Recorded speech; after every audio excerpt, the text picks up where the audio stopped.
لیکن حضرت یوسف کا عکس نظر آتا، آنسو بہ جاتے، پانی منہ کے اندر آ جاتا۔ یہ عشق کی کرامت تھی، یہ پیار کا ایک انداز تھا۔ کیا واقعی ہمارے اندر ایسی کیفیت ہے؟ آؤ سنجیدگی کے ساتھ، یہ تو کسی اور کی دلیل کی میں نے عرض کر دی، اب ہمیں کیا کرنا ہے اس طرف بڑھتے ہیں۔ سنجیدگی کے ساتھ سمجھیں، عاشق کے لیے کم از کم 4 شرطیں چاہیے، تب اسے عاشق کہا جائے گا۔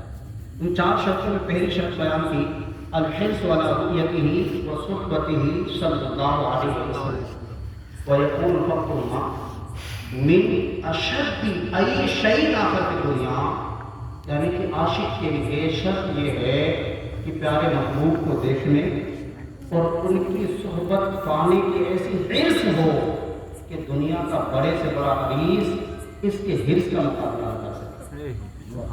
اور اگر پیارے محبوب کی زیارت نہ ملے، پیارے محبوب کی صحبت نہ ملے، تو اسے ایسا غم لاحق ہو جائے کہ دنیا میں کسی قیمتی سے قیمتی شے جو سب سے اعلیٰ ترین شے ہے وہ چھن جائے، تو جتنا اسے غم لاحق ہو اس سے کہیں زیادہ عاشق کو غم لاحق ہوتا ہے۔ یعنی ایسی کیفیت بلکہ عاشق اسے کہتے ہیں کہ میرے محترم پیارے اسلامی بھائیوں، پتہ یہ چلا کہ ہماری آنکھ کھلے نا تو وہاں سے نکل رہنا تھا، آج کی رات بغیر دیکھے گزر گئی۔ ایسی کیفیت ہماری ہونی چاہیے۔ یہ ہوتا عاشق، عاشق تو تڑپتا ہے، عاشق تو بگڑتا ہے، جب تک آنکھ کھلی رہتی ہے یہ تڑپتا رہتا ہے، اور آنکھ جب بند ہوتی ہے تو دل کی آنکھ کھلتی ہے، محبوب کی زیارت کرتے رہتا ہے۔ اگر ایک تڑپ ہماری پائی جائے اور آنکھ بند ہو جائے اور پیارے محبوب آ جائیں، اس کو اٹھتے ہی یہ مقدر چمک جان کہہ سکتے ہیں کہ آج کی رات میں مجھے کامیاب کر۔ یہ انداز تھا عاشق کا۔ اب رہا کہ ایسے عاشق کا دنیا میں تھے، کیا ایسے عاشق تھے؟ یقیناً تھے۔ حضرت عائشہ صدیقہ رضی اللہ تعالیٰ عنہ روایت کرتی ہیں، جاء رجل من النبی صلی اللہ علیہ وسلم فسلم وقال، میرے آقا کی بارگاہ میں ایک شخص حاضر ہوا، آنکھوں سے آنسو جاری تھے، چہرہ بالکل پیلا پڑ گیا تھا، کیفیت بالکل تبدیل تھی، ایسا لگتا تھا کہ ان کے جسم سے کسی نے خون نچوڑ دیا، آنسو گرتے گرتے نشان بن گئے تھے، نشان بن گئے تھے، نشان۔ پیارے محبوب صلی اللہ علیہ وسلم نے ارشاد فرمایا، ما ہوا یا سودا، کہتے ہیں سودا تمہیں کیا ہوا، کہ کہیں درد ہے یا اپنے غم میں مبتلا ہو گئے، آخر یہ حالت تمہاری کیسے ہو گئی؟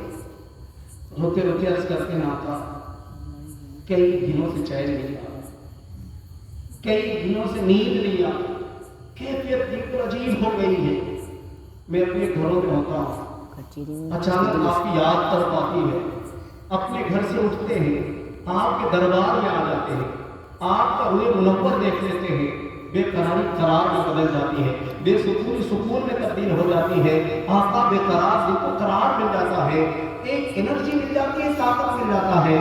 آقا ہم سوچتے ہیں کہ کل کا دن ہوگا، آپ کے درجے بلند ہو جائیں گے، آقا آپ انبیاء کے درجے میں ہوں گے، اگر اللہ کی رحمت سے مجھے جنت مل بھی جائے تو جنت میں امتی کے درجے میں ہوں گا، اور آپ انبیاء کے درجے میں بلند ہوں گے۔ آقا یہاں جب یاد آتی ہے تو نہ بنگلہ رکاوٹ بنے، نہ گاڑی رکاوٹ بنے، نہ کاروبار رکاوٹ بنے، نہ فیملی کے ممبر رکاوٹ بنے، نہ گھر کی دیواریں رکاوٹ بنے، نہ بارات رکاوٹ بنے، نہ لہلاتی کھیتیاں رکاوٹ بنے، نہ کاروبار اور بزنس رکاوٹ بنے، لیکن آقا جب جنت میں آپ کی یاد آئے گی، جب آپ کا غم ستائے گا، جب آپ کی صحبت کی تڑپ پیدا ہوگی، جب آپ کی زیارت کے لیے آنسو نکلیں گے آقا، تو آپ تو انبیاء کے درجے میں ہوں گے اور ہم امتی کے درجے میں ہوں گے، آقا وہاں پہ درجے رکاوٹ بن گئے، آپ کی زیارت نہ کر سکیں، آپ کی صحبت سے محروم ہو جائیں گے، اس لیے آنسو بہ رہے ہیں۔ فلم یرد علیہ النبی صلی اللہ علیہ وسلم، میرے آقا نے کوئی جواب نہ دیا، یہاں تک کہ حضرت جبریل علیہ السلام حاضر ہو گئے، قرآن کی آیت لے کر آ گئے، من یطع اللہ ورسولہ فاولئک انعم علیہم من النبیین والصدیقین والشہداء والصالحین۔ یعنی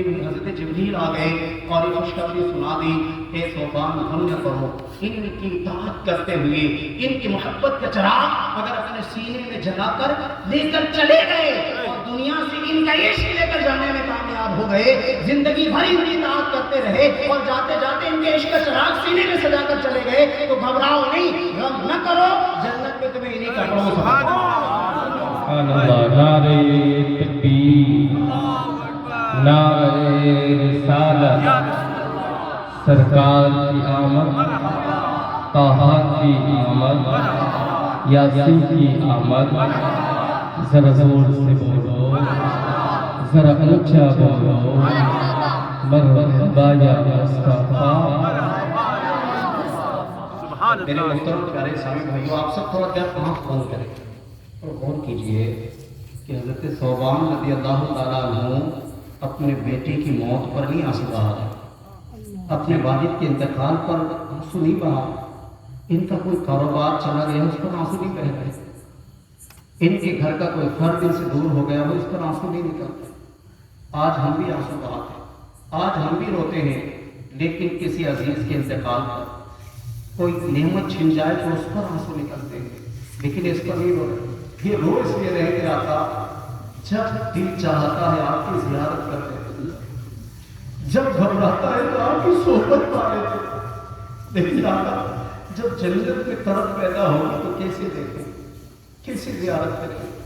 یعنی صحابہ کی زندگی اور ہماری زندگی میں کتنا فرق ہے۔ اسی پر بس نہیں، صحابہ تو ان کا یہ ذہن تھا، ان کا یہ عقیدہ تھا، صحابہ کرام کا یہ عمل تھا، وہ کہتے تھے ہی نہیں عمل کر کے دکھاتے تھے۔ آقا رب نے یہ پیر بھی دیا ہے تو آپ کے صدقے میں، یہ ہاتھ دیا ہے تو آپ کے صدقے میں، یہ کان دیے تو آپ کے سننے کے لیے، آقا یہ آنکھیں دیے تو آپ کی زیارت کے لیے، یہ ان کا ذہن تھا۔ حضرت عبداللہ بن زید رضی اللہ تعالیٰ عنہ صحابی رسول سے کان یعمل فی حدیقتہ، یہ اپنے باغ میں کام کر رہے تھے، ان کا اپنا باغ تھا، ان کا ذاتی باغ تھا، اس میں کام کر رہے تھے۔ فَآتَاهُمْ فَأَخْبَرَهُ أَنَّ النَّبِيَّ صلی اللہ علیہ وسلم کا توفی، اتنے میں ان کا شہزادہ آ گیا اور اس نے خبر دے دی ابو جان پیارے محبوب کا وصال ہو گیا ہے۔ اتنا سننا تھا کہ نیند بے ہوشی کی کیفیت ہو گئی، تھڑپ گئے، آنکھوں پہ اشک باری کی لڑیاں چن گئیں اور ہاتھ بلند کر دیے، اللہم اذہب بصری، اللہم اذہب بصری، اللہم اذہب بصری حتی لا ارى بعد حبیب محمد احدا۔ آپ دعا کر رہے ہیں، اے رب کریم میری آنکھیں لے لے، میری آنکھیں لے لے، میری آنکھیں لے لے۔ اے مولا یہ آنکھیں تو تو نے محبوب کو دیکھنے کے لیے دی تھی، اب وہ محبوب ہی نہ رہا، کس کو دیکھوں؟ میں نہیں چاہتا کہ اب محبوب کو دیکھنے کے بعد یہ آنکھیں کسی اور کو دیکھیں۔ راوی کہتے ہیں کہ ابھی آپ کا ہاتھ نیچے بھی نہیں آیا تھا، آپ کی بینائی چلی گئی، آپ نابینا ہو گئے۔ کیسا ذہن تھا صحابہ کا کہ محبوب یہ آنکھیں بھی آپ کی، ہم بلا رہے کہ آنکھیں نہیں چاہیے، یہ تو آپ کے دیکھنے کے لیے ملی تھی۔ اے عاشقان رسول، اگر ہم عاشق ہیں تو کیا کوئی ایسی رات گزری کہ پوری رات کروٹیں بدلتے رہے، آنسو بہتے رہے، زبان پر درود و سلام اور پیارے محبوب کی لو لگی رہی دل میں، پوری رات نیند نہ آئی، اس کیفیت میں گزری کہ آقا جب اپنا بنا لیا، کلمہ پڑھا دیا، امتی میں شامل کر دیا، رب کی پہچان کرا دی، تو آقا آپ کو دیکھنے کے لیے آنکھیں ملی تھی، کیا بغیر آپ کو دیکھے دنیا سے چلے جائیں؟ کیا بغیر آپ کی زیارت کی دنیا سے ہم چلے جائیں؟ آقا آپ تو آ جاؤ۔ امیر صاحب فرماتے ہیں تیری جب کی دید ہوگی جبھی میری عید ہوگی۔ آقا عیدوں کی عید کو منا لیے لیکن حقیقی عید چاہتے ہیں، آقا آ جاؤ، آقا آ جاؤ، آج کی رات کو زیارت کرا جاؤ، آج کی رات کو دیدار کرا جاؤ۔ اور میرے آقا کی شان ہے، رب نے اختیار دیا ہے، جس امتی کے گھر جب چاہے تشریف لے جاتے ہیں، جب چاہے جس کی قسمت چمکانے پہنچ جاتے ہیں، بلکہ کیفیت یہ ہوتی ہے، علماء کہتے ہیں سنا ہے آپ ہر عاشق کے گھر تشریف لاتے ہیں، میرے گھر میں بھی ہو جائے چراغ ہمارا۔ قریب کہتے میرے آقا ہزاروں کی قسمت چمکا چکے. الحمدللہ دعوت اسلامی کے دینی ماحول سے وابستگان میں آپ کے اسٹیج پر بھی ایسے فرد موجود ہیں جنہوں نے پیارے محبوب کو دیکھا. دعوت کے ساتھ ہے میں جانتا ہوں وہ جنہوں نے پیارے محبوب کی زیارت کی. آپ غور کیجئے کہ کیا ہم دنیا سے بغیر لے کے چلے جائیں؟ آخر اگر یہ سوچ ہمارے اندر پیدا نہیں ہو رہی، پیارے محبوب کے دیکھنے کی طرف پیدا نہیں ہو رہی، دل کام نہیں کر رہا، تو ہمیں علاج کی طرف آنا چاہیے. کہیں ایسا تو نہیں کہ دل میں کوئی وائرس داخل ہو، دل میں کوئی کمی آ گئی ہو. آخر یہ دل پیارے محبوب کے لیے طرف پیدا کیوں نہیں کرتا؟ علماء فرماتے ہیں بروز قیامت حضرت آدم سے نبی کی بارگاہ تک پہنچنے والے وہی ہوں گے، انہیں کو ہوش آئے گا، انہیں کے دل میں خیال گزرے گا جو دنیا میں شفاعت کے قائل رہے ہوں گے. جو شفاعت کے قائل رہے ہوں گے وہی پیارے محبوب کی بارگاہ میں شفاعت لے کر پہنچ سکیں گے، ورنہ جو اس کے قائل ہی نہیں انہیں تصور ہی نہیں آئے گا. اے میرے محترم پیارے اسلامی بھائیو، ہمارا اپنا دل ہے، اپنے اس دل کا علاج کیوں نہیں کرتے؟ کہیں ایسا تو نہیں کہ رب کی نافرمانی کی وجہ سے ہمارے اور محبوب کے عشق کے درمیان میں نافرمانی کی دیوار تو ہم نے نہیں کھڑی کر دی؟ کہیں گناہوں کی دیوار میں ہمیں دور تو نہیں کر دیا؟ کہیں گناہوں کی نحوست میں ہمیں رسوا تو نہیں کر دیا؟ اے میرے محترم پیارے اسلامی بھائیوں، آؤ نہ مل جل کر اس پیارے محبوب کا حقیقی عشق اپنے سینے میں سجانے کے لیے کم از کم اپنے وجود سے اللہ کی نافرمانی والے کام کو دور کرتے ہیں. عاشق تو وہ تھے نا کہ جو محبوب سے دور کرے ہم اسے ہی اپنے سے دور کر دیں. عاشق تو وہ ہوتا ہے. پیارے اسلامی بھائیوں، آؤ مل کر ایسا کریں اور یاد رکھیں ہم جس نبی کا جشن منا رہے ہیں، پیارے محبوب صلی اللہ علیہ وسلم کی حیات ظاہری ہو یا آج حیات باطنی، یہ ٹوٹل حیات مبارکہ اس امت ہی کے لیے. غور کیجیے. چلیے ہم بڑھتے ہیں آگے. پیارے آقا تشریف لائے، آپ نے بھی سنا ہوگا، آتے ہی سجدے میں گئے اور سجدے میں سبحان ربی الاعلیٰ نہیں پڑھا. آنکھیں بند کرو کہ تصور کرو، میرے نبی نے سبحان ربی الاعلیٰ نہیں پڑھا بلکہ سجدے میں ربی حبلی امتی پڑھ رہے ہیں. تشریف لاتے ہی ہماری یاد کیسی تڑپا رہی ہے. پیارے آقا رب حبلی امتی کی صدا بلند کر رہے ہیں اور پھر آپ پوری حیات طیبہ میں یا رب حبلی امتی رب حبلی امتی. بعض اوقات ایسا بھی ہوتا کہ امت کی یاد میں تڑپ جاتا، آنسو بند نہ ہوتے. آپ صحابہ سے دور جا کر کسی پہاڑ کے کسی خطے میں نوکیلے پتھر پہ سر رکھتے، آنسو بہاتے اور روتے. 72 گھنٹے گزر جاتے. اے مولا میری امت، اے مولا میری امت، اے رب کریم میری امت. حضرت جبریل نازل ہوتے، پوچھتے. رب فرماتا ہے محبوب اتنے غمگین کیوں ہیں، آخر اس قدر پریشان کیوں ہیں؟ کہتے ہیں میرے رب کو پتا ہے کہ میں اپنی امت کی ہلاکت کے بارے میں غور کرتا ہوں، میں اپنی امت کے بارے میں غور و فکر کرتا ہوں. میری امت میری امت میری امت میری امت. حضرت جبریل جاتے آج کہتے رب کریم تیرا محبوب تو سوائے امت کے کچھ اس کو یاد ہی نہیں ہے. رب فرماتا ہے جبریل جا کر خوشخبری سنا دو کہ اے محبوب غم نہ کرو، آپ کی امت کو آپ کے لیے آپ کی رضا کے حوالے کر دو. غور کیجئے. حضرت عائشہ صدیقہ رضی اللہ تعالیٰ عنہ فرماتی ہیں کہ پیارے محبوب کو امت کی یاد میں آنکھیں سوج جاتی، آنسو اتنے بہتے. اور پیارے آقا جب قبر میں تشریف لے جا رہے اس وقت بھی رب حبلی امتی کی صدا ہے. آج بھی قبر انور میں مفتی وقار الدین صاحب سے اللہ فرماتے مفتی اعظم کہ آج بھی قبر میں پیارے محبوب امتی امتی ہی کی صدا لگا رہے ہیں. اور جو امام بیہقی نے، امام ابن ماجہ نے اور دیگر ائمہ محدثین نے حدیث پاک نقل کی بروز قیامت انبیاء کے لیے سونے کے ممابر بچھائے جائیں گے، سونے کی کرسیاں بچھا دی جائیں گی. سارے انبیاء اپنی اپنی کرسیوں پر جا کر جلوہ بار ہو جائیں گے. میرے آقا فرماتے ہیں کہ میں اپنے کرسی پر نہیں بیٹھوں گا، میری کرسی خالی رہے گی. کبھی کبھی صراط پر جا کر سجدہ کر کے اپنے رب سے عرض کروں گا مولا میری امت پل سے گزرنے والی ہے، میری امت کو آسانی کے ساتھ پل سے گزار دے. تو کبھی یاد آئے گا کہ میری امت پیاسی